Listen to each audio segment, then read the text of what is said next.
Welcome back ناظرین. اس سے پہلے کہ ہم مزید ایران کی سچویشن کو ڈسکس کریں، سب سے پہلے ڈسکس کر لیتے ہیں مقبوضہ کشمیر کی آئرن لیڈی آسیہ اندرابی کے حوالے سے.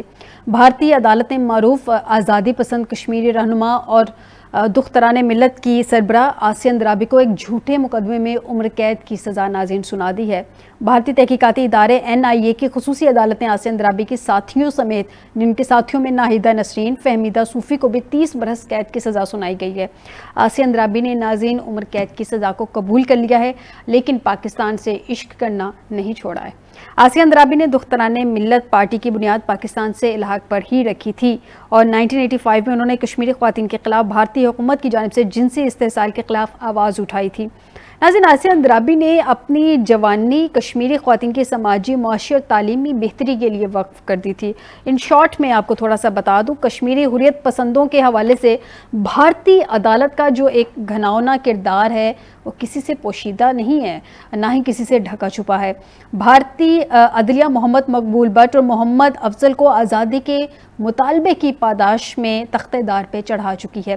جموں کشمیر لبریشن فرنٹ کے چیئرمین محمد یاسین ملک بھی ایک جھوٹے مقدمے میں عمر قید کی سزا کاٹ رہے ہیں اور بھارتی عدلیہ اپنے متنازع فیصلوں کی وجہ سے متنازع تو ہو ہی چکی ہے بلکہ بلیک ہو چکی ہے، اور وہ آزاد نہیں بلکہ مودی حکومت کے تابع رہی ہے، جسے بلیک عدلیہ بھی کہا جا سکتا ہے.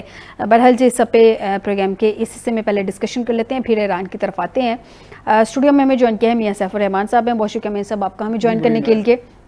اعجاز ملک صاحب ہمیں جوائن کر چکے ہیں، ایئر وائس مارشل ریٹائرڈ ہیں، سینئر انالسٹ ہیں. بہت شکریہ آپ کا بھی ملک صاحب جوائن کرنے کے لیے. سب سے پہلے تو میاں صاحب کی طرف آتے ہیں. میاں صاحب، یہ جو مودی کے تابع اس وقت عدلیہ ہم دیکھ رہے ہیں، یہ آزاد عدلیہ کے تو دعوے باتیں کیے جاتے ہیں، وہاں پہ آزاد عدلیہ کہاں پہ ہے؟ مطلب جو آزادی کے لیے آواز اٹھاتا ہے اس کو یا تو تختہ دار پہ لٹکا دیا جاتا ہے یا پھر اس کو عمر قید کی سزا سنا دی جاتی ہے. یہ جو 3 خواتین کو عمر قید کی سزا سنائی گئی ہے اور 30 سال کی سزا سنائی گئی ہے، اتنا بلیک ڈیسیژن، کالا فیصلہ اس کو کہیں گے؟ دیکھیں، بھارت کی عدالتیں اور بھارت کے میڈیا، یہ دونوں، ہمیں ان سے یہ گلہ ہے کہ عام طور پہ عدالتیں جو ہوتی ہیں وہ حکومت کی بالکل وہ ان کے زیر سرپرستی کام نہیں کرتی، وہ اپنی یعنی آزادانہ رائے دیتی ہیں، آزادانہ فیصلے کرتی ہیں. اور عدالت کا ایک بنیادی اصول ہے، عدالت اس بنیادی اصول پر قائم ہوتی ہے کہ انہوں نے انصاف کرنا ہے. آپ دیکھیں گے، اور اسی طرح ان کا میڈیا بھی، ہم نے ان کے میڈیا کے ساتھ کبھی انٹریکشن بھی جب کیا، ان کا میڈیا تو جھوٹ کا ان کے میڈیا میں مثال کے طور پہ، اب چونکہ کشمیر ریلیونٹ ہم بات کر رہے ہیں نا، کشمیر میں جتنے مظالم ہوئے اس حوالے سے ان کے میڈیا میں ہمیشہ بلیک آؤٹ آپ نے دیکھا. میڈیا کا یہ کام نہیں ہے. میڈیا کہتا ہے کہ یہاں ظلم ہوا ہے، یہاں عورتوں کے ساتھ ریپ ہوا ہے، یہاں عورتیں ہاف ویڈوز ملی اتنے 1000 تعداد میں. ہاف ویڈو سے مراد ہے جن کے ہسبینڈس کو بھارتی فورسز جو ہیں وہ لے گئی انفورس ڈسپیئرنسز میں، اور ان کا پتہ ہی کوئی نہیں، نہ ان کو کسی میجسٹریٹ کے آگے پیش کیا گیا، نہ ان کا کوئی عطا پتہ ہے، اور پھر بعد میں ان کی اجتماعی قبریں ملتی ہیں کئیوں کی. اچھا دیکھیں، انصاف کے بارے میں بھارت کے ایک انڈین ہوم منسٹر ہوئے چدمبرم، اس کے بعد 1-2 اور ان کے منسٹرز آئے. ان کے بیانات اتنے خوفناک ہیں کہ دنیا کے کسی بھی نظام انصاف سے وہ تال میل نہیں رکھتے. انہوں نے کہا کہ یہ جو فریڈم فائٹرز ہیں، جن کو ہم فریڈم فائٹرز کہتے ہیں، جن کو وہ آتنکوادی کہتے ہیں، یا آسیہ اندرابی کو بھی، مطلب اس کاز کی ہیرو اور ہیروئن ہے نا، بالکل ایسے ہی ہے. ان کے بارے میں وہ کہتے ہیں they should be brought to Indian justice. میں نے جسٹس کے جتنے بھی طالب علم ان کو پوچھا یا ماسٹرز ہیں کہ بھئی جسٹس کا تو بنیادی نظام آفاقی ہوتا ہے. ٹھیک ہے، بھی کوئی کسی کو قتل نہیں کرے گا، کسی کا حق نہیں غصب کرے گا، کسی کے ساتھ زیادتی نہیں کرے گا. یہ بنیادی آفاقی اصول ہے، یونیورسل حقیقتیں ہیں. اس کے اوپر نظام انصاف جو ہے نا وہ کھڑا ہوتا ہے. لیکن یہاں پہ وہ کہتے ہیں انڈین جسٹس. اس کا مطلب ہے کہ انڈیا کا جسٹس دنیا کے جسٹس سے ڈیفرنٹ نظام ہے. بابری مسجد کا بھی آپ نے فیصلہ دیکھا، اور اس طرح کے پھر یہ جو تہاڑ جیل ہے جس کے اندر یہ ہمارے فریڈم فائٹرز قید رہے ہیں. میں نے ایک انٹرویو کیا تھا سردار جوگا سنگھ کا، وہ UK میں ہوتے ہیں، وہ خالصتان موومنٹ کے ہیں. وہ کہتے ہیں کہ تہاڑ جیل میں کئی سالوں سے ہمارے لوگ گل سڑ رہے ہیں جن کو نہ عدالتوں میں بھی نہیں پیش کیا گیا، یعنی ان کا نہ ٹرائل ہوا ہے نہ کسی طرح. یعنی کہ یہ تو ٹرائل جو ہے نا، یہ تو بالکل آپ نے کہا یہ شیم ٹرائل ہے، یہ بالکل فیک ٹرائل ہے. یہاں پہ باقاعدہ پیچھے سے ایک سوئی چبھوئی جاتی ہے ان کو، ججز کو، کہ جی آپ نے یہ فیصلہ دینا ہے، اور وہ دیتے ہیں. تو میں تو یہ سمجھتا ہوں یہ بھارتی عدالت جس نے یہ فیصلہ دیا ہے وہ مودی حکومت کے تابع نظر آ رہا ہے. بلیک لاؤز ہیں، بلیک عدالتیں ہیں. اور بالکل انصاف سے. بالکل یہ جیسے میں نے ابھی آپ کو بتایا کہ انڈین جسٹس, دنیا میں جسٹس کے بنیادی اصول آفاقی ہیں, یونیورسل ہیں. تو اگر انڈین جسٹس کے ساتھ آپ نے کام کرنا ہے تو اس کا مطلب انڈیا کی غلام ہے ان کی, انڈیا کی حکومتوں کی, انڈیا کی اسٹیٹ آپریشن کی جو پالیسیز ہیں اسی کو ٹو کر رہی ہیں یہ عدالتیں. ان عدالتوں سے آپ کیا انصاف کی توقع کریں گے؟ اور یہ بات بڑی حوصلہ افزا ہے کہ آسیہ اندرابی صاحبہ نے اس کو خوش دلی سے قبول کیا. ظاہر ہے ان کے سامنے ایک نوبل کاز ہے, ایک کاز. جو شخص کاز میں کسی کاز کے ساتھ کمیٹڈ ہوتے ہیں نا جی, ان کو نہ پھانسیاں ڈراتی ہیں, نہ ان کو قیدیں ڈراتی ہیں, نہ یاسین ملک بھی دیکھیں کب سے کھڑے ہیں اپنے کاز کے لیے, کتنا جبر برداشت کر رہے ہیں. لیکن یہ جبر جو ہے بہرحال وہ اپنا رنگ لائے گا انشاءاللہ. انشاءاللہ. جی ملک صاحب سے ان کا پوائنٹ لے لیتے ہیں. ملک صاحب, آسیہ اندرابی نے عمر قید قبول کر لی ہے لیکن پاکستان سے عشق کرنا نہیں چھوڑا. 3 خواتین کو عمر قید کی سزا سنائی گئی ہے, 30 برس قید کی سزا سنائی گئی ہے. میں اسے کہوں گی کہ کس طرح کا نظام میں انصاف ہے کہ اگر آپ اپنی آزادی کے لیے آواز بلند کرتے ہیں تو آواز یہاں تو اس کو تخت دار پہ لٹکا دیا جاتا ہے اس آواز کو, یہاں پھر اس کو عمر قید کی سزا دی جاتی ہے. دیکھیں فائزہ, یہ انڈین ریاستی پالیسی ہے کہ مقبوضہ کشمیر میں تمام جو لیڈرشپ ہے اس کو وہ پابند سلاسل رکھنا چاہتے ہیں, کیونکہ ان کو یہ اس چیز کی سمجھ ہے کہ یہ جو لیڈرز ہیں وہ جب بھی اگر ان کو موقع ملے اور وہ فری کمیونیکیشن اگر ہو, اول تو ہے نہیں, تو عوام میں جو وہاں پہ ایک ان کی فالوئنگ ہے وہ اس سے خائف ہیں. اور وہ اس سے دیکھیے آسیہ اندرابی نے تو بڑے جو ہے نا جذبے کے ساتھ, جوش کے ساتھ اس سزا کو جو ہے انہوں نے تسلیم کر لیا ہے, لیکن اصل میں اس کالے فیصلے سے جو کالک ملی گئی ہے وہ بھارت کی فیڈریشن پہ ہے, وہ بھارت کے نظام کے اوپر ہے کہ بجائے اس کے کہ وہ اگر چاہتے ہیں کہ اس خطے میں ان کی کوئی عملداری رہے تو جو وہاں کی نمائندہ آوازیں ہیں ان کو انہیں رسپیکٹ کرنا ہے. اور یہ جو لیڈرز اس وقت یاسین ملک صاحب ہوں یا آسیہ اندرابی, یہ وہ لوگ ہیں جو لوگوں وہاں کے عوام کے نہ صرف یہ کہ نمائندے ہیں بلکہ ان کی سوچ, ان کا زندگی بھر کی اسٹرگل جو ہے وہ وہاں پہ اس کی ایک آئیکونک ویلیو ہے. لیکن ان کو قید میں رکھنا صرف اور صرف جو ہے نا وہ ان کی بھارت کی انتظامیہ کی وہ فرسٹریشن ظاہر کرتی ہے کہ وہ کتنے بے بس ہیں کہ وہ جھوٹے مقدموں میں ان کو جو ہے الجھا کے پھر اپنی مرضی کے فیصلے کروا کے وہ ان کو اگر عوام سے دور رکھا ہے انہوں نے, تو کیا اس سے تحریک آزادی دب گئی ہے؟ کیا وہاں پہ جو بالادستی ہے, مختلف ان کے جو لا انفورسمنٹ کے ادارے ہیں, کیا وہ عوام نے قبول کر لی ہے؟ وہ تو ہر قربانی کے بعد, ہر شہادت کے بعد, ہر زیادتی کے بعد وہ جو ہے پہلے سے کہیں زیادہ انرجی کے ساتھ, پہلے سے کہیں زیادہ کمٹمنٹ کے ساتھ وہ جو ان کی اگلی جنریشن ہے کشمیریوں کی, وہ اپنی آزادی کے لیے وہ کوشاں ہیں. اور بھارت کا کوئی بھی مذموم قدم جس میں یہ لیڈران کو جو ہے سزائیں دینا یا وہاں پہ ایسے کالے قوانین بنانا یا وہاں پہ اس علاقے کی ڈیموگرافی جو ہے اس کو فورسفلی جو ہے اس کا تشخص تبدیل کرنا, یہ تمام ہتھ کنڈے جو ہیں یہ اصل میں یہ بے بسی ظاہر کرتے ہیں بھارت کی, اور یہ اسٹرینتھ ظاہر کرتے ہیں ان نہتے لوگوں کی جو دنیا کی سب سے بڑی سو کالڈ جمہوریت جو کہ دبا ہے ایک جمہوریت کے نام پہ میں سمجھتا ہوں, اور خاص طور پہ جب سے انہوں نے ریاست کا ایک آئینی تشخص جو ہے اس کو ریووک کیا ہے, تو یہ میرے خیال میں یہ آنے والے وقتوں میں یہ ایک اشارہ بن جائیں گی خواتین کی اسٹرگل کا اور کشمیریوں کی آواز کا.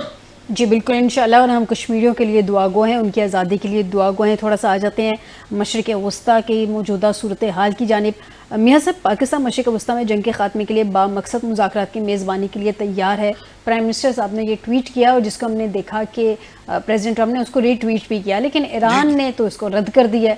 تو کیا اب یہ میزبانی ہو پائے گی؟ کیا دیکھ رہے ہیں حالات؟ میرا خیال ہے کہ ایران کے اوپر جو جبر اور یہ سارا معاملہ ہوا ہے اور وار امپوز کی گئی ہے، تھوپی گئی ہے جنگ، اس حوالے سے تو ان کا رد عمل جائز ہے. اور دوسرا ابھی آپ دیکھیں نا، رزیم چینج کی بات کرتی تھی، تو رزیم چینج ہوئی بلکہ موڈ چینج ہوا، یعنی کہ ایک اور ہارڈ لائنر اور ایک اور مضبوط اور مستحکم قیادت وہاں آ گئی. یعنی کہ میں اسے رزیم چینج نہیں کہوں گا، میں کہ موڈ چینج ہو گیا.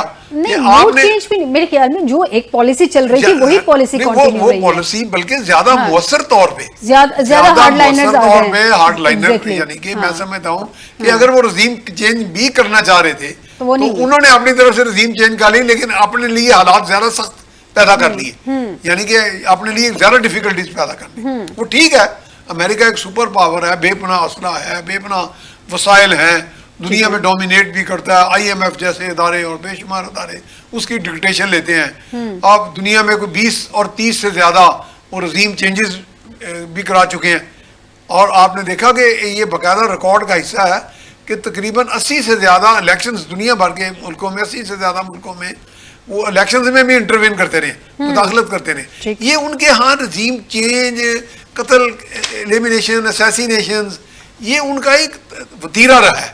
لیکن میرا حال ہے ایران کی طرف سے یہ جو مزاحمت اور چیلنج ہوا ہے، اور ایک حمیت کے ساتھ، ہمت کے ساتھ، حوصلے کے ساتھ، جذبہ ایمانی کے ساتھ اس نے ان کو باقاعدہ ایک جھٹکا دیا ہے. Comes as a big jolt. اس کو کوئی رچٹر سکیل پہ نہیں آپ میجر کر سکتے کہ یہ 10 سکیل ہے یا 15 سکیل ہے، لیکن بارہ ہلا کے رکھ دیا. وہ ٹھیک ہے، ہم یہ مانتے ہیں. کی نیتن یاہو کی 2 دن پہلے کی ایک سٹیٹمنٹ ہے جس نے مجھے بڑا سکون دیا تھا. میں آنر بیٹھ کے کہہ رہی ہوں کہ انہوں نے کہا کہ جناب آج کی شام ہمارے لیے مشکل ترین شام ہے. ایران نے اتنے میزل ان پہ داغے ہیں، اتنے میزل داغے ہیں کہ مشکل ترین شام ہے. مطلب اسرائیل پہلی دفعہ اس چیز کو ایکسپٹ کر رہا ہے. انسانی تاریخ مطلب پہلی دفعہ اسرائیل ایکسپٹ کر رہا ہے کہ اس کو ٹف ٹائم بھی مل رہا ہے. ایک چھوٹی سی بات کر لیتے ہیں. اگر آپ انسانی تاریخ میں بہت پیچھے چلے جائیں تو یونان کی تہذیب یا یونان کی ترقی کا ایک ذکر ہوتا تھا. کہتے ہیں یونان کی ترقی سے زیادہ شاید کسی نے ترقی کی. ویسے تو رومن امپائر بھی بہت اوپر تھی، آٹومنز بھی تھے، لیکن پھر یونان کی وہ ترقی بالکل ریورس ہو گئی، معکوس، یعنی کہ ترقی معکوس ہو گئی، اور ریورس ہو کے وہ اختیار، وہ طاقت، وہ دبدبہ، وہ ڈکٹیشن کی پاور، وہ سامراجیت، وہ استعماریت ختم ہو گئی. تو اس لیے استعمار کی بھی ایک لمٹ ہے، ایک ایج ہے. اس میں آپ بھلے جس بھی مائنڈ سیٹ کے ساتھ، سپر پاور کا جو ہوتا ہے سپر پاور مائنڈ سیٹ ہی ہوتا ہے، اس نے امپوز کرنا ہے اپنی ڈکٹیشن. لیکن آگے سے یہ جو اب ان کو رد عمل ملا ہے اور بڑا مؤثر رد عمل ملا ہے، وہ ان کے لیے بڑا بوکھلاہٹ کا شکار ہوئے ہیں. اور میرا خیال ہے کہ اگر اس بوکھلاہٹ کا وہ توڑ یہ سوچیں کہ میں مزید طاقت کا استعمال کروں گا، تو جیسے ابھی میرے بھائی نے، شاہد صاحب نے بھی کہا کہ میرا خیال ہے اب کانگریس اور سینٹ جو ہے اس میں اسرٹ کرے گی اور ان کو شاید اجازت نہ ملے. کیونکہ ٹھیک ہے اختیار تھوڑا بہت ہوتا ہے کسی خاص مخصوص حالات میں کہ صدر جو امریکہ ہے وہ کر سکتا ہے وار امپوز، لیکن جیسے ایک پبلک اوپینین ہے، اور اگر کانگریس اور سینٹ اسرٹ کرتی ہے اور کہتی ہے کہ نہیں انف از انف، جیسے کہ وہاں پبلک اوپینین بن رہی ہے اور وہاں پہ نمائندگان کی بھی بن رہی ہے، تو پھر اس صورت میں ان کے لیے بہت مشکل ہو جائے گا. پھر میرا خیال ہے یہاں پہ انہیں سٹاپ بھی لگانا پڑے گا، ہزیمت علیحدہ اٹھانی پڑے گی. ہزیمت تو وہ ابھی بھی اٹھا رہے ہیں ملک صاحب کی طرف. جی ملک صاحب، ہزیمت تو اٹھانی پڑے گی، ابھی بھی اٹھا رہے ہیں، اس لیے تو وہ مذاکرات کی طرف آ رہے ہیں. لیکن وہ جس طرح سے اب ایک ہم دیکھ رہے ہیں کہ پبلک اوپینین بن رہا ہے امریکہ میں کہ یہ ہماری وار نہیں تھی، یہ اسرائیل کی وار تھی، ہم کیوں اس وار میں کودے ہیں، ایران سے امریکہ کو کوئی خطرہ نہیں تھا. اس سب کے بعد جو پریزیڈنٹ ٹرمپ نے اچھا کچھ ڈفرینٹ قسم کے اسٹیٹمنٹ سے مجھے سمجھ نہیں آتی کہ پریزیڈنٹ ٹرمپ کا موڈ کیا ہے. 5 منٹ پہلے کہ ان کی کوئی اور اسٹیٹمنٹ ہوتی ہے، 5 منٹ کے بعد وہ یو ٹرن بھی لے لیتے ہیں، کبھی کچھ اور کہہ دیتے ہیں. پچھلے دنوں انہوں نے کہا، ان کے مطابق، پریزیڈنٹ ٹرمپ کے مطابق، انرچ یورینیم جو تھا وہ تقریباً ویپن گریڈ نیئرلی 60% تھا. انہوں نے کہا کہ وہ ہمارے قبضے میں دینے کو ایران تیار ہے. ایران نے 2 ٹوک جو ہے اسٹیٹمنٹ دے دی، جناب ہم نے ایسی کوئی بات نہیں کی، نہ ہی ہم اس چیز پہ ایگری کرتے ہیں. پھر انہوں نے کہا، ایک صحافی نے ان سے سوال کیا اب نئے ہرمز کے حوالے سے، تو انہوں نے کہا جی میں اور جو موجودہ آیت اللہ ہیں وہ مل کے شاید اس کی سیکیورٹی سنبھال لیں. مطلب سمجھ سے باہر ہے. یہ پریزیڈنٹ ٹرمپ کس قسم کے اسٹیٹمنٹ دیتے ہیں, یو ایس کے وہ پریزیڈنٹ ہیں, ابھی ڈائیلاگ کی باتیں چل رہی ہیں اور جس قسم کے انہوں نے کنڈیشنز رکھ دی ہیں, نیگوسیشن ٹیبل پہ اسٹرینتھن پوزیشن میں ایران ہے, ایران کے کارڈ زیادہ بہتر ہیں بجائے اس بات کے کہ امریکہ اسٹرینتھن پوزیشن میں ہے, تو وہ کس بیس پہ اپنی شرائط سامنے رکھ رہے ہیں؟ دیکھیے فائزہ, یہ میں سمجھتا ہوں کہ امریکن جو قوم ہے نا, اس کی بدقسمتی ہے کہ انہوں نے اپنے لیے ایک ایسا شخص منتخب کیا جو کہ نہ تو ایک اسٹیٹسمین ہے, نہ اس کے اندر وہ بصیرت ہے کہ وہ ایک سول سپر پاور کو لیڈ کر سکے. وہ اپنے ایک امپلسو قسم کا ان کا ایک بیہیویئر ہے, اور وہ اپنی ساری جو انٹرنیشنل جو ہے نا پارلیس, وہ اپنی ذاتی پسند ناپسند اور اپنی ترجیحات کے مطابق وہ دنیا کو چلاتے رہے پچھلے 1.5 سال جب سے وہ ہوا ہے. اب ایران میں انہوں نے اسرائیل کے امبرائل کرنے سے وہ جنگ میں چلے تو گئے, لیکن ان کے اور اسرائیل کے مشترکہ جو ایسٹیمیٹ سے یا جو ان کی کیلکولیشن تھی, وہ ایران نے اس کے مطابق رسپانس نہیں کیا, اور ان کا خیال تھا کہ یہ جنگ ہماری پلے بک کے مطابق ہم اسے شروع کریں گے اور اپنی ٹرمز اینڈ کنڈیشن پہ اس کو ختم کریں گے, لیکن ایسا کچھ نہیں ہوا. آپ نے دیکھا اور دنیا نے دیکھا کہ وہ ان کے دو اسٹیٹڈ ان کے آبجیکٹیوز تھے.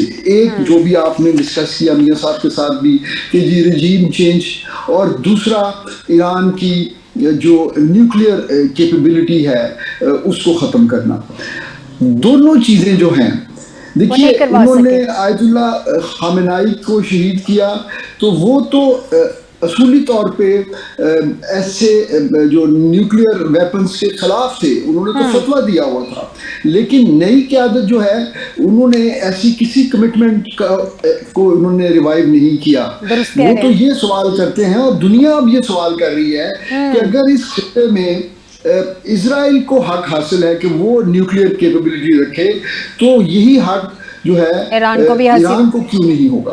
اور دوسرا وہ بار بار یہ کہتے ہیں کہ جی ہم نے رجیم چینج کر لیا, یہ تو وہ اپنی جو ہے نا ایک فیس سیونگ کے لیے ایک نوشن آف وکٹری کریٹ کرنا چاہتے ہیں. ملک صاحب اس میں ایک اور چیز بھی ہے, وہ ایران سے جو ڈیمانڈ کر رہے ہیں, ان کی ڈیمانڈ میرے لیے بڑی مزے کا خیز ہے کہ آپ ایک تو کہہ رہے ہیں کہ نیوکلیئر پارٹنر وہ بنے, چلے اس پہ کہیں نہ کہیں وہ ہو سکتا ہے کہ ایران شاید مان جائے, لیکن دوسری جانب وہ کہہ رہے ہیں کہ اپنا میزائل سسٹم بھی ختم کر دیں. اگر وہ اپنے میزائل سسٹم کو ختم کر دیتے ہیں تو وہ پھر اپنے آپ کو پروٹیکٹ کیسے کریں گے؟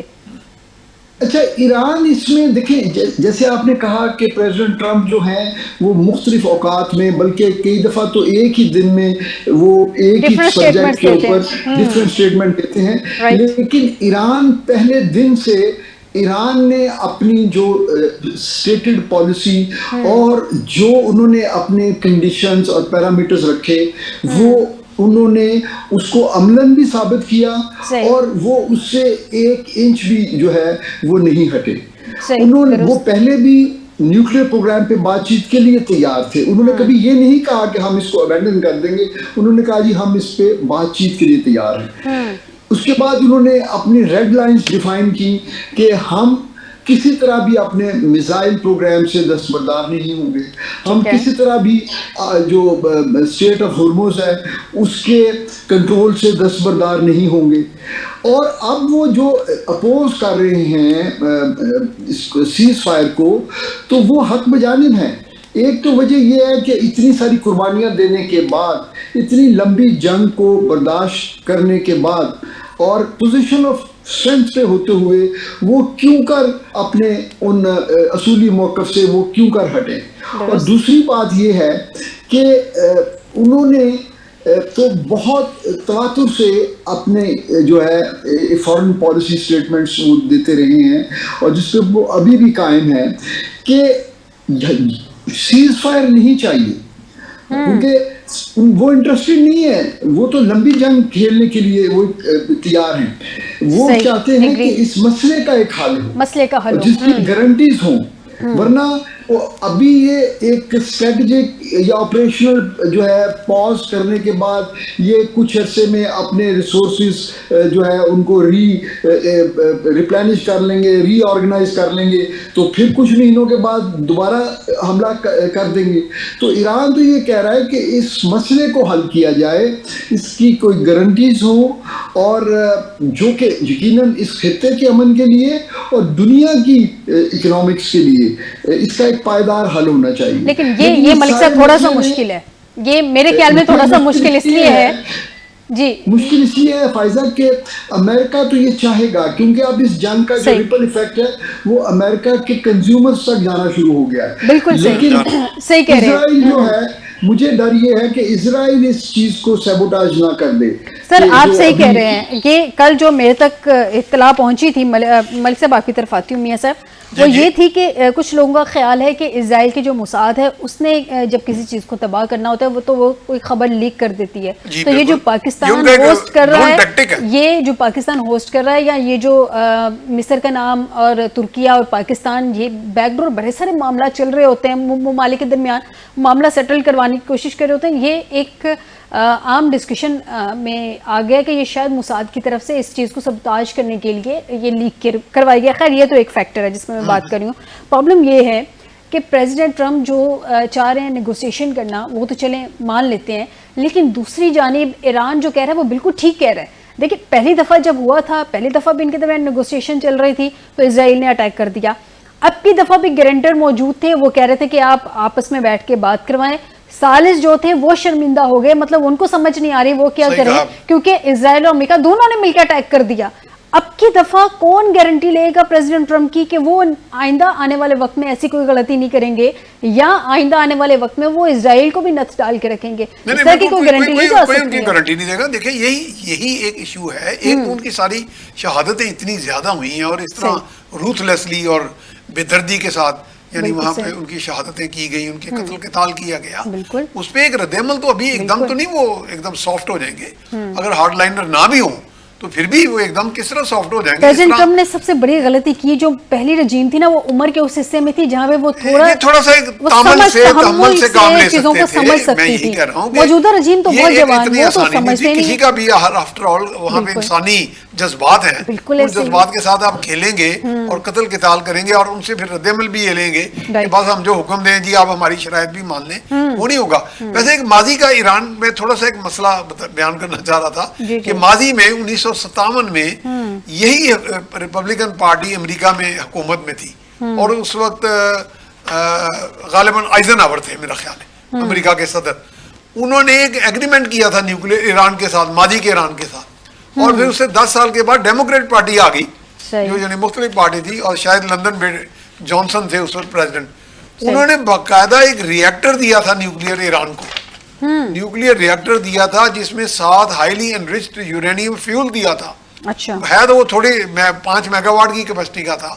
ساتھ ایک کہا جی یہ پیسفل یوزز کے لیے ہے, لیکن کہنے کا مقصد ہے کہ وہ ماضی کا, یعنی ایران کے پاس وہ ایک فیسلٹی تب سے موجود ہے, وہ امریکہ کی طرف سے ایک گفٹ کے طور پہ آئی تھی. لیکن اب چونکہ ایران کے اندر ریولوشن آئی, ایرانین ریولوشن کے بعد انہوں نے تھوڑا سا اپنا اسرٹ کیا, اور وہ میرا خیال چونکہ ماضی کی حکومت تو اور طرح کی تھی, محمد رضا شاہ پہلوی کی, وہ تو ڈکٹیشن لیتی تھی امریکہ کی, اور لیکن یہ چونکہ ڈکٹیشن نہیں لیتے تھے ان کو پھر ایک آخری بات اب یہ کسی نہ کسی ہیلے بہانے سے چاہوں گی. جی اس رجیم کا جو میں میرا پوائنٹ ایڈ کریں پھر اکٹھا تجزیہ دے دیں. اس رجیم کا جو میں پڑھ رہی تھی, جو میں نے اسٹڈی کیا ابھی تک, جو میں نے سنا آپ جیسے سینئر اینالسٹ سے, وہ یہ تھا کہ یہ موجودہ رجیم جو ہے نا, یہ اسٹڈی بہت کرتی رہی ہے امریکہ کے طرز کو, کہ وہ کس طرح سے اٹیک کری ہیں اور کس طرح سے دوسرے ممالک میں رجیم چینج کروائی. اور اس کا طریقہ کار یہ تھا کہ وہ سر لیتی تھی, یعنی کہ جو رجیم تھی اس کو ایلیمینیٹ کر دیا جاتا تھا, اور اس کے بعد وہاں پہ ان کی مرضی کی حکومت آ جاتی تھی اور ان کا کنٹرول آ جاتا تھا.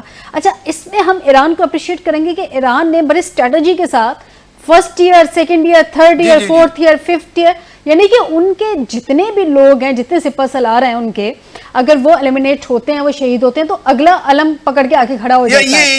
یہ ایک تو ملٹی لیئر جیسے آپ نے کہا ملٹی لیئرز ہیں, وہ صحیح ہے.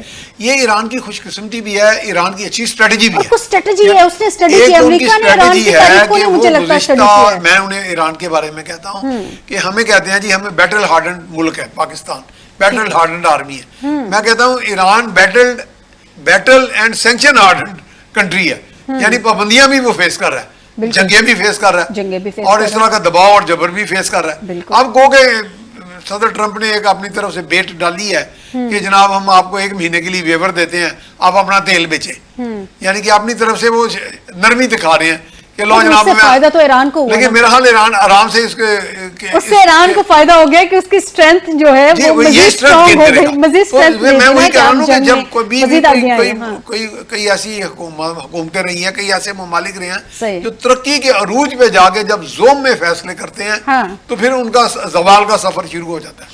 تو اس لیے میں سمجھتا ہوں کہ یہ سوچ لینا کہ امریکہ ہمیشہ لازوال رہے گا, یہ تو بالکل ایک ایسی خام خیالی سی ہے, یہ بالکل حقیقت سے کے برعکس ہے. باقی آپ نے کہا تھا نا موساد کا یہ اسپائیوناز اور کاؤنٹر اسپائیوناز کے, وہ تو ایئر مارشل صاحب ہی اس کو زیادہ بہتر ایکسپلین کر لیں گے. یہ جو اسپائنگ اور کاؤنٹر اسپائنگ ہوتی ہے, اس میں یہ ٹیکٹک ہوتا ہے, میتھڈ ہوتا ہے فیلر چھوڑنے کا. ایک فیلر چھوڑ دیا جائے اور گیج کیا جائے عوام کے کیا سینٹیمنٹس ہیں, یا پھر ایک سینٹیمنٹ کریٹ بھی کیا جاتا ہے, وہ فالس بھی ہو سکتا ہے. لیکن ابھی جو سینٹیمنٹ کریٹ کرنے کی کوشش کی گئی تھی, لیکن الحمدللہ پاکستان پھر بھی ایک ایسی پوزیشن میں ہے کہ اس وقت اس کو الحمدللہ اللہ تعالیٰ نے, میں پاکستان جب کہتا ہوں اس سے مراد یہ نہیں کہ موجودہ حکومت ہی, صرف پاکستان میں حیثل کنٹری دنیا میں ایک ناموری پائی ہے, پاکستان سرخرو ہے, میں اس پوائنٹ اور اس حوالے سے پاکستان کو کلیدی کردار ادا کر سکتا ہے. میں مذاکرات کی طرف آتی ہوں. میں ملک صاحب سے بڑا امپورٹنٹ پوائنٹ, ملک صاحب جیسے کہ ابھی میاں صاحب نے کہا کہ فیک سینٹیمنٹس ہیں وہ بھی ابھارے بھی جاتے ہیں, کریٹ بھی کیا جاتا ہے. وہ ہم نے دیکھا تھا جب ابھی یہ وار نہیں ہوئی تھی تو فیک سینٹیمنٹس امریکہ نے کریٹ کرنے کی کوشش کی تھی. لوگ سڑکوں پہ نکلے تھے, ان کو کہا جی آپ آئیں, رجیم چینج کریں, آپ آ کے اپنے ملک کا کنٹرول سنبھالیں, مدد آپ کے راستے میں. اس طرح کے بڑے پریزیڈنٹ ٹرمپ کے ہم نے دیکھا تھا کہ ٹویٹس موجود تھے. لیکن ابھی جو صورتحال ہے, اگر ایران کی تاریخ کو پڑھا ہو, اس کو اسٹڈی کیا ہو, تو جب بھی اس طرح کا واقعہ ہوتا ہے بشمول پاکستان میں بھی یہی ہوا تھا. جب بھارت نے اٹیک کیا تھا تو جتنے مرضی سیاسی اختلافات سے سارے ایک پیج پہ آ گئے تھے. ایران میں بھی یہی ہے کہ جتنے مرضی اختلافات سے سارے اپنے موجودہ رجیم کے ساتھ کھڑے ہو گئے ہیں. اس میں ایک چیز بڑی امپورٹنٹ ہے, علی لاریجانی کی شہادت کے بعد یہ کہا جا رہا تھا کہ جس نے نیگوسیشن کرنی تھی اس فیس کو تو شہید کر دیا, اب نیگوسیشن کس نے کرنی ہے. پریزیڈنٹ ٹرمپ کی 2 دن پہلے کے سٹیٹمنٹ ہے, ان سے جب پوچھا گیا کہ آپ کی بات کس سے چل رہی ہے تو انہوں نے کہا جی ایرانی بڑے میرے لیے ریسپیکٹیبل آفیشل ہیں وہ, جن کے ساتھ موجودہ رجیم میں جن کے ساتھ میں بات کر رہا ہوں, لیکن میں ان کا نام نہیں لوں گا کیونکہ میں نہیں چاہتا کہ وہ مرڈر کر دیے جائیں. تو آپ کے خیال میں یہ احساس ہوا ہے ان کو, یا ان کو یہ پتہ چل گیا کہ اگر میں نام لے لوں گا تو اسرائیل کی طرف سے اٹیک کر دیا جائے گا, یا وہ کہیں نہ کہیں انڈائریکٹلی اس موجودہ رجیم کی ایکسیپٹنس ہے ان کی نظر میں کہ اب رجیم تو چینج نہیں ہو سکتی, جو ہے یہی ہے, اسی کے ساتھ بات کرنی ہے. جی بالکل, یہ تو فائدہ جس طرح بھی آپ نے بات کی نا کہ ایران کے بارے میں ان کی ایسٹیمیٹس غلط تھے. میں آپ کو بتاؤں ہوا یہ کہ 1990 جو پہلی گلف وار تھی جی, اس میں یعنی وہاں سے آغاز ہوا مڈل ایسٹ میں مختلف حکومتوں کو جو ہے نا تبدیل کرنے کا, اور وہاں کے اکانومیز کو تباہ کر کے وہاں پہ امریکن انفلوئنس یا امریکن انسٹال گورنمنٹس کا. تو اس وقت ایک بہت ساری اسٹڈیز انہوں نے کی, اور پھر ایک ریٹائرڈ ان کے کرنل تھے, کرنل جان وارڈن, انہوں نے ایک ٹارگیٹنگ فلسفی بنائی جس میں انہوں نے یہ آئیڈینٹیفائی کیا کہ ماضی کے برعکس, ماضی میں آپ دیکھیے اس سے پہلے جنگیں جو تھیں وہ بارڈرز پہ لڑی جاتی تھیں, اور سٹیل ورسز سٹیل ہوتی تھی, دونوں طرف کی افواج آپس میں لڑتی تھی. لیکن 90s میں امریکہ نے یہ چیز تصور کی کہ اب ہمارے پاس اتنی ایکسٹینسو فائر پاور آ گئی ہے ایئر میں کہ اب ہمیں اپنی ٹارگیٹنگ فلسفی چینج کرنی چاہیے. تو کرنل جان وارڈن نے ایک تھیوری دی جو 5 رنگ تھیوری اس کو کہتے ہیں. وہ اس میں انہوں نے یہ کہا کہ جو انر موسٹ سرکل ہے, یہ 5 رنگ تھے, اور جو انر موسٹ سرکل تھا اس میں انہوں نے رکھا لیڈرشپ کو. ٹھیک ہے کہ جی اگر ہم لیڈرشپ کو جو ہے تباہ کر دیں تو چونکہ ان ملکوں میں یا تو ڈکٹیٹرز ہیں یا بادشاہتیں ہیں اور یہ ان کی لیڈرز جو ہیں وہ عوام پہ زبردستی بیٹھے ہوئے ہیں, تو ایک ڈسکنیکٹ ہو جائے گا, تو یہ خود بخود وہاں پہ ہمیں ایک جو ہے نا واک اوور مل جائے گا. اور یہ پھر ہم نے دیکھا کہ عراق میں جب انہوں نے کیپچر کر لیا صدام حسین کو, یا لیبیا میں معمر قذافی کو, تو ان کی عوام یا فوجیں اس طرح نہیں لڑی, اور بغیر بوٹس آن گراؤنڈ جو ہے انہوں نے اپنے مقاصد حاصل کر. لیکن ایران کی طرف مس کیلکولیٹ کر گئے نا. ایران میں جو چیز وہ بھول گئے کہ یہاں پہ نہ تو ڈکٹیٹرشپ ہے, نہ یہاں پہ خاندانی بادشاہتیں ہیں. ایران میں اگرچہ 25 سے کوئی 28% کا ایسٹیمیٹ ہے کہ وہاں پہ عوام میں ایسے لوگ ہیں جو موجودہ حکومت سے یا موجودہ سے ناراض ہیں, لیکن وہ اس لیول تک نہیں ہے کہ وہ اتنے امریکہ کو سپورٹ کرتے ہیں. 70-72% لوگ رجیم کے ساتھ کریں. ملک صاحب کیونکہ وقت کی قلت ہے, جی وقت کی قلت ہے, میں لاسٹ پوائنٹ ذرا میاں صاحب سے جانوں. میاں صاحب کل قطر کے فارن آفس کے اسپوکس پرسن تھے, ان کی ایک پریس میں اسٹیٹمنٹ تھی, بڑی انٹرسٹنگ تھی, میں چاہ رہی ہوں آپ کے ساتھ شیئر کروں. انہوں نے کہا کہ جب یہ جنگ ختم ہوتی ہے تو اس علاقے کے جو ممالک ہیں they need to rethink regional security. مطلب یہ ری تھنکنگ ریجنل سیکیورٹی مطلب یہ کس سینس میں کہہ رہے ہیں, کیونکہ ایران کی جو بیسک ڈیمانڈ ہے وہ یہ ہے کہ جتنے گلف کنٹریز ہیں وہاں پہ ان کے جو بیسز ہیں امریکہ کے وہ ختم کیے جائیں. تو ری تھنک ریجنل سیکیورٹی کو کس کانٹیکسٹ میں لیں گے؟ اب بھی اگر ری تھنک بھی کرنا تو کب کرنا ہے انہوں نے؟ کس کانٹیکسٹ میں لیں گے کہ مطلب وہ سیکیورٹی تو جو گلف کے سٹیٹس ہیں ان کی تو اپنی سیکیورٹی ہے ہی نہیں ان اے وے, یعنی practical for all practical purposes. یہ نہیں ہے جیسے سعودی عربیہ کی اپنی ایئر فورس بھی ہے, ان کے پاس ویپنری بھی ہے, لیکن گلف سٹیٹس کی اوور آل اس طرح کی منظم فوج یا بیٹل ہارٹن فوج نہیں ہے, یا بیٹل ٹرینڈ نہیں ہے, ایکسپیرینس نہیں رکھتی. لیکن اس لحاظ سے زیادہ انحصار تو وہی تھا نا کہ امریکہ کی سیکیورٹی کی طرف سے. تو ری تھنکنگ سے یہ مراد ہے کہ اگر ہم انہی پہ انحصار کریں گے تو ہماری تو پھر سیکیورٹی گئی ہاتھ سے. تو اس لیے ورلڈ آرڈر نیا کریٹ ہو رہا ہے. اور میرا خیال ہے اس ورلڈ آرڈر میں سب سے نمایاں پاکستان, ایران اور گلف سٹیٹ, سعودی عربیہ, ایون چائنا بھی ہمارے ساتھ. پاکستان کو تو آپ کا 81% جو دفاعی اکوپمنٹ ہے انکلوڈنگ دا ایئر فورس وہ سارا چائنیز ہے. یہ تو میرے ساتھ چائنیز جو ان کے تھے ایمبیسڈر نے مجھے کہا, میں نے پبلش کیا ان کا ویو. تو یہ میرا خیال ہے کہ یہ بہت اچھا ایک نیو ورلڈ آرڈر ہے اور ایک اچھا آرڈر بن جائے گا یہاں پہ اگر بلاک بنے. لیکن اس سب میں ایٹ دا اینڈ آپ یہ کہہ رہے ہیں کہ سیف ایگزٹ جو ہے وہ امریکہ کو فی الحال ملتا نظر نہیں آ رہا حکومت کے بغیر. لیکن امریکہ کو شاید اتنا, میرا خیال ان کا اندر ایک عنصر ہے نا سپر پاور کا, سوچ کا, تو شاید ان کو اتنا فرق نہ پڑے, اتنا فیل بھی نہ. چلیں بہت شکریہ میاں سیف الرحمان صاحب, آپ کا بھی ایئر وائس مارشل ریٹائرڈ اعجاز ملک صاحب, آپ کا بھی پروگرام جوائن کرنے کے لیے. ناظرین نیا ورلڈ آرڈر تو بن رہا ہے, یہ آنے والے دنوں میں ہم دیکھیں گے کہ یہ جو بات کی جا رہی ہے پیس ڈائلاگ کی, کیا یہ پیس ٹاکس ہوتی بھی ہیں یا نہیں. ہماری دعا ہے کہ یہ پیس ٹاکس ہوں, دنیا میں امن قائم ہو, تاکہ جتنے بھی ممالک ہیں وہ ترقی کے ساتھ آگے بڑھیں, اور کچھ امریکہ کی جانب بھی ان کو بھی تھوڑی سی اللہ تعالیٰ عقل سے نواز دے اگر, تو بہترین ہو جائے گا کہ فضول میں دوسروں کی جنگوں میں اسرائیل کے کہنے پہ نہیں گھس جاتے ہیں. بہرحال جی بشرط زندگی آپ سے دوبارہ ملاقات ہوگی, اپنا خیال رکھیے گا, اللہ حافظ.